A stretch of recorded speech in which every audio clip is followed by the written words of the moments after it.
dato si Howie Abato Lala, kapapantagan pa na majority floor leader agyang kay Sanggol ng Panglungsod, presided by the Honorable City Mayor, the graduated City Mayor of Marawi, and now City Vice Mayor Honorable Sultan Attorney Mahul Usman Gandam. Kateso City Councilor Tano sa Marawi City.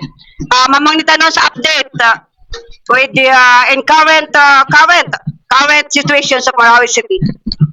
About sa Anong yung mga update nyo ngayon? Ano yung mga opening ko, 86. Assalamualaikum warahmatullahi wabarakatuh.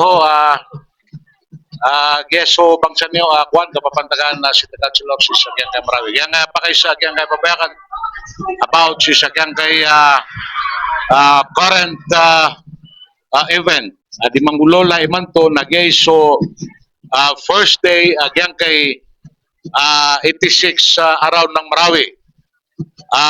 Kagyan na may nagtanong agyang uta kapapantagan na City Mayor si Honorable Sharif Zain Lanto Candamra.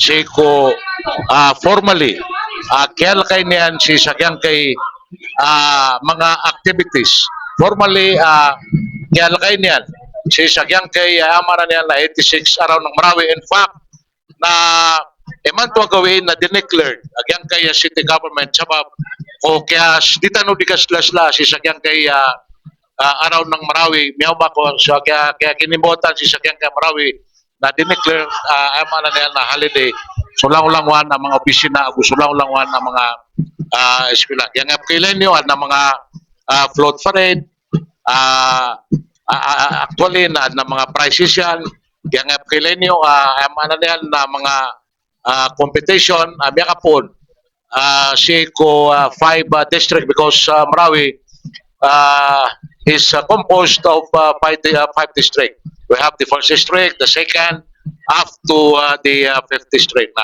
In every district na paleden may participate si Sagyang kay float parade, agu may participate si Sagyang kay competition regarding si ko revival of our culture. So kaya kilala tanong pa bilang mga bangsamuro, bangsa Amranaw, si Sagyang kay Lanao del Sur na mala nagyang kay Islamic City of Marawi.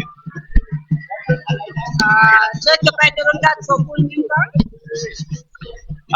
Yes, tayo kapapantagan na City Councilor si